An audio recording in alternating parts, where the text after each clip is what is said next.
ఈ కాండము 5 అధ్యాయము 24 చదువుకుందాం. ఆనోకు దేవునితో నడిచిన తరువాత ఆనోకు దేవునితో నడిచాడు. ఆనోకు దేవునితో నడిచాడనే వాక్యం సెలవిస్తూ ఉంది. ఆనోకు తన జీవితంలో దేవునికి విరోధముగా నడవలేదు, దేవునికి వ్యతిరేకంగా నడవలేదు. నీ జీవితంలో ఎన్నోసార్లు దేవునికి వ్యతిరేకంగా నడిచి ఉంటావు.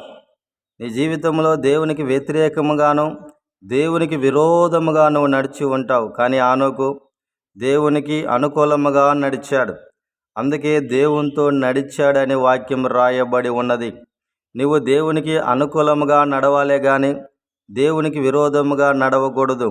దేవునికి అనుకూలస్తుడిగా నువ్వు నడవాలే కానీ దేవునికి వ్యతిరేకంగా నడవకూడదు.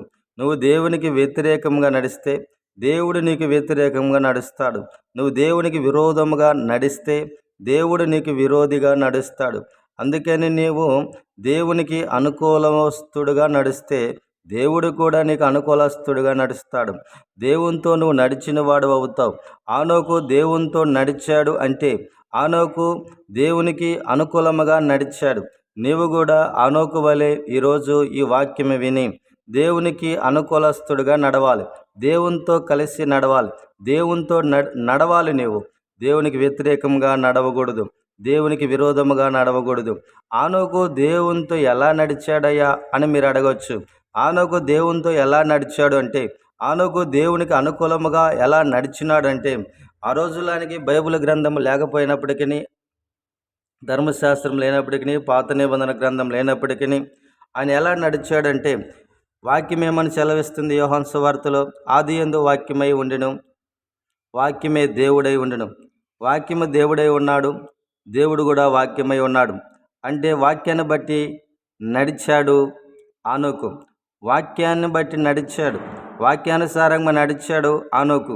ఈరోజు నీవు కూడా వాక్యానుసారంగా నడవగలిగితే, వాక్యాన్ని బట్టి నడిస్తే నువ్వు దేవునితో నడుస్తున్నావు. వాక్యాన్ని వ్యతిరేకించి నడిస్తే నువ్వు దేవునికి వ్యతిరేకంగా నడుస్తున్నావు. కాబట్టి ఆనోకు వాక్యాన్ని బట్టి నడిచాడు, వాక్యానుసారంగా నడిచాడు. నీవు కూడా వాక్యానుసారంగా నడవాలి. రెండోది, ఆనోకు యేసుప్రభు ఏం చెప్పాడు? నేనే సత్యము అన్నాడు. కాబట్టి నేనే సత్యము, జీవం, మార్గం అన్నాడు. 3 చెప్పాడు. అంటే ఆనోకు యేసుప్రభు చెప్పిన మాట ప్రకారం సత్యాన్ని అనుసరించి నడిచాడు. సత్యాన్ని అనుసరించి నడిచాడు కాబట్టి ఆనోకు దేవునితో నడిచాడు. ఈరోజు నీవు కూడా సత్యమును అనుసరించి నడిస్తే దేవునితో నడుస్తున్నావు అనే అర్థం. కాబట్టి నువ్వు సత్యాన్ని అనుసరించి నడువు, దేవునితో నువ్వు నడుస్తున్నావు. సత్యాన్ని అనుసరించకుండా అసత్యాన్ని నువ్వు అనుసరించి నడిస్తే దేవునికి వ్యతిరేకంగా నడుస్తున్నావు. కాబట్టి ఇంకోటి యేసుప్రభు చెప్పిన మాట, నేనే జీవం అన్నాడు. అంటే నువ్వు జీవమార్గంలో నడవాలి. నువ్వు జీవమార్గంలో నడిస్తే దేవునితో నడిచినట్లు. ఆనోకు మూడోది, జీవ మార్గమును అనుసరించి నడిచాడు.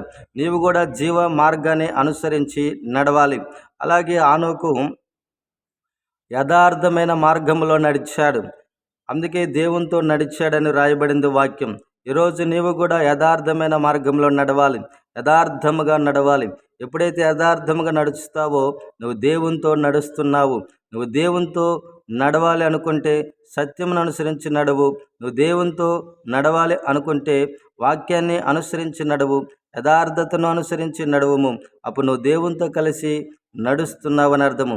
అలాగే ఆనోకు దేవునితో ఎలా నడిచాడంటే ఆజ్ఞలు మార్గాన నడిచాడు.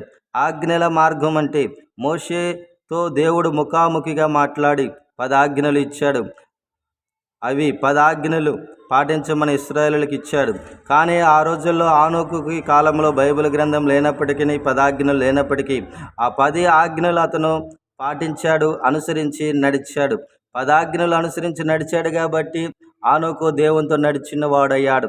ఈరోజు నీవు కూడా 10 ఆజ్ఞలు అనుసరించి నడిస్తే, ఆజ్ఞల మార్గాన నడిస్తే నీవు కూడా దేవునితో నడుస్తున్నావు అని అర్థం. సత్యాన్ని అనుసరించి నడిస్తే దేవునితో నడుస్తున్నావు అని అర్థం.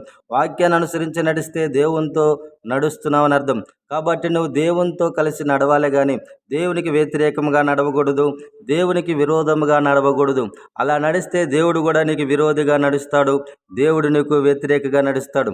దేవుడు నీకు విరోధిగా నడిస్తే నువ్వు ఆశీర్వాదం పొందలేవు, దీవెన పొందలేవు, కృప పొందలేవు, మేలు పొందలేవు, సంతోషాన్ని పొందలేవు.